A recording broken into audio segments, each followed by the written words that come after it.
All right, so I want to share with you guys the audio from chapter 1 of my book, The Foundation of a Disciple-Making Culture. This is how the book begins, and I think you guys will like it and get a taste for kind of how the book is written and stuff like that. But I have a question for you guys because I could have voiced this myself, but I chose not to. A lot of reasons for that.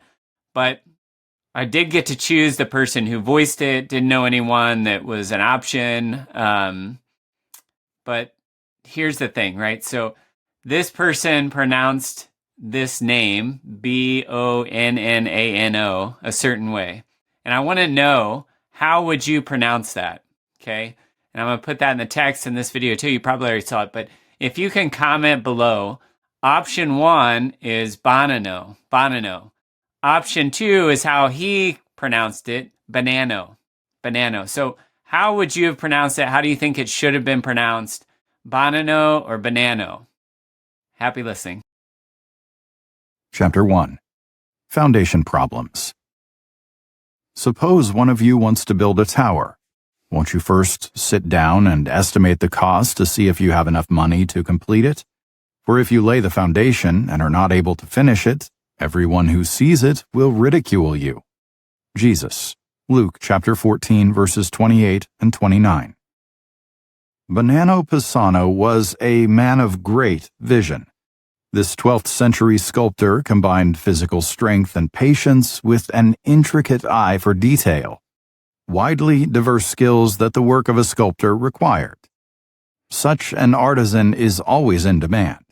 Leaders of cities across the region would invite him to complete projects that would bring status to their cities and enhance their legacies. Time and time again, Pisano delivered the highest quality craftsmanship with superior artistic perspective and detail. He was a remarkable sculptor, a man of great vision calling forth vivid images from stone and bronze. What prompted the famous sculptor to try his hand at architecture is a mystery. Perhaps it was ego, or simply an inability to say no, but whatever the reason, on August 9, 1173, Pisano started building a tower that would become the defining project of his life. Launched with funding from an opera house widow, the tower was to be part of a great cathedral complex and would stand as a sign to the nations of his hometown's grandeur.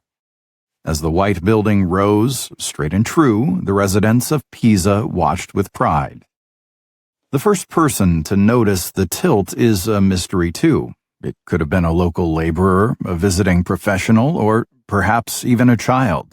In 1178, after nearly 5 years of steady progress, some observant soul pointed out that the tower seemed to be leaning ever so slightly to the south. The drama that ensued from that one simple observation has been lost to history, but it's easy to imagine. That person told another who told another until word reached Bonnano Pisano. Of course, he wouldn't have believed it at first. The very idea likely offended him. After all, the now 2-story tower had been straight as an arrow since he'd laid the foundation over 4 years earlier. But an accusation that serious forced him to walk away from the tower and take a good long look to see for himself. The tower was indeed leaning. Pisano's crooked tower moment did to him what it would do to most people. He was devastated and embarrassed.